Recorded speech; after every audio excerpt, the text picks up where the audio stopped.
Have you ever thought about what so much of the Old Testament is about? It's about the medium, the manner, the method, the substances they were used, and all of them surrounded clean food. You understand that? The grain, the animals. God, right from before the flood, from Genesis 6 onward, God is differentiating between clean and unclean animals.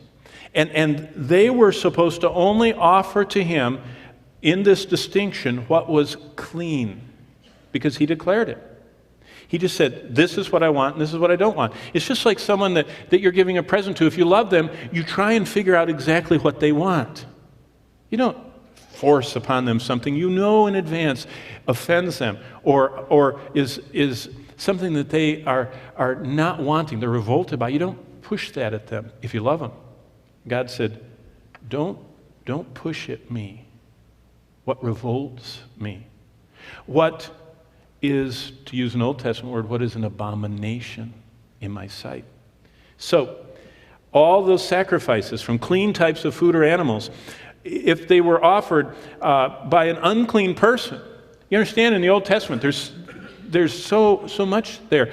You could have exactly the right offering and have it in the hands of an unclean person, the Lord said, I reject it.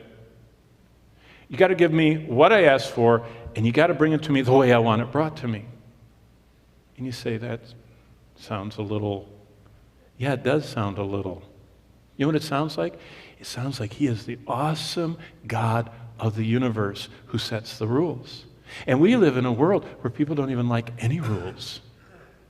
And in the purging out of rules, they've forgotten there's one who most matters and who said, I want you to always do what Paul said, what is pleasing. He said, I always do that which is pleasing in his sight. That's my desire. And how do we know what that is? It's not a mystery, it's in his word.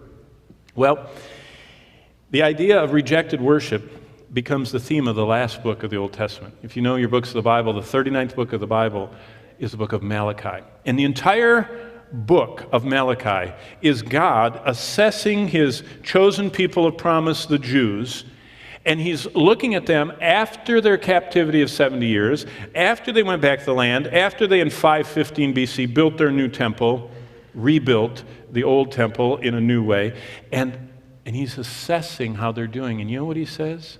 He says, you have two problems.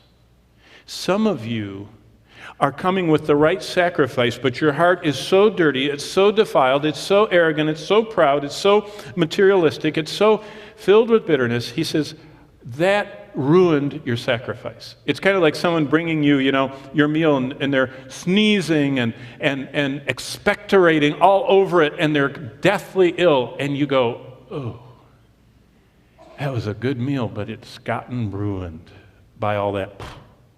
God says our lives can ruin the sacrifice we offer him. Sacrifices of praise, sacrifices of adoration, sacrifices of our worship. Our lives can contaminate the offering. So first, Malachi is about people that came with wrong attitudes and unconfessed, unforgiven, unforsaken sins. But the other thing is sometimes they were offering defiled sacrifices.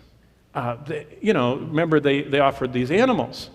What we would say in modern lingo is that you could only offer to God prime, grade A meat. And they were saying, well, as long as we got to kill it anyway, why don't we get an animal that's on its last leg? That always reminds me of a story. When we lived in Oklahoma, we wanted to raise a cow, and so my boys. And so one of the ranchers there said, oh man, I'll take you to the livestock auction. It's just across the corner of the state corners in Kansas. So it's something my kids have never stopped talking about. And so this cowboy and his hat and boots and everything and his pickup rode him up there, and they got out in the arena and they started bringing in these beautiful, Barzonas and Black Anguses and all of these beautiful cows. And the kids would notice, and all of a sudden a cow would come and it'd only have 3 legs, and it would just come in on 3 legs, and one eye would be white, blinded, and its ear would be missing, and it'd go like this. And they noticed the same guy in the front row always went, he never, the big, healthy black Anguses walked in, he just sat there like this. But one of them dragged in like this. He bought every one of them. And my sons got curious, and the rancher was watching the black cows, so they decided to follow that guy to see what he was doing with all those crippled, blind, sickly cows. He took every one of them out the back door. Supermarket truck. Going right to the meat department, because if it's going to be cut up anyway, what does it matter how many legs it has? And that is exactly what was going on in the worship of God in Malachi. He said, you're bringing me your blind cow, you're bringing me your lame cow, you're bringing me your half-dead, sick cow, when it's supposed to be a sacrifice. It's supposed to be the very best, and it's supposed to be the way that I prescribe. Well, the people that God wanted to worship him were not following his specific requests of what he accepts. So that brings us to a second concept. Not only should we understand what kind of worship God accepts, but we need to understand, secondly, that every time the Bible describes worship, it always has three elements, not just one. And we are so used to focusing on only one piece of the whole that we realize that all three pieces have to be congruent and in agreement with what God says if it's acceptable worship. Biblical worship always has three elements. Now think about everything you know from the Bible about worship. Every time worship is portrayed in the Bible, it always has these three elements. First is the person that's offering the worship. And the Bible talks about the person that is coming to the Lord and their offering. But it describes the person. The person, the worshiper is one element. And you can't have worship that is acceptable to God if the worshiper is not coming in an acceptable way. Secondly, is the offering that they're bringing. And God describes completely. I've already talked about it. He wanted the best. He wanted the ones that were flawless, that could be inspected and weren't sickly and everything else. He wanted that. He wanted something that was a sacrifice.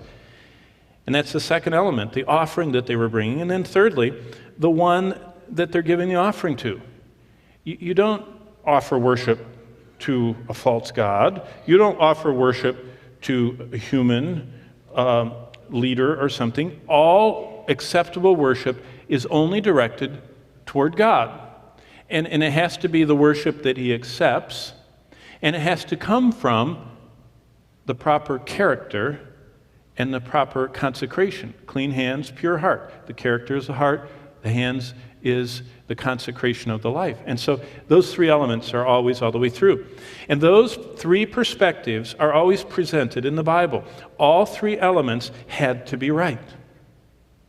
Now, here's just a little key. As you're reading through the Bible, do you want to have a great way to make Bible reading even more fascinating and more profitable? Notice these elements. All of these pages of the Bible about all these different people making their offerings to the Lord, whether it be the Pharisees and Sadducees. I mean, they're going through their gardens and counting every 10th leaf. And they have this gold platter, and they're taking every 10th leaf off every plant, and they're walking and parading through the streets all the way to the temple, showing how they are even giving 1/10 of every dandelion on their lawn. And the Lord says, that is really a wonderful offering, but the hand that's holding it and the heart attached to that hand is like the rotting corpses of a tomb. So I don't want your platter. They were coming to the right God. They were giving him the first fruits. They weren't proper in their hearts. All three pieces have to be correct.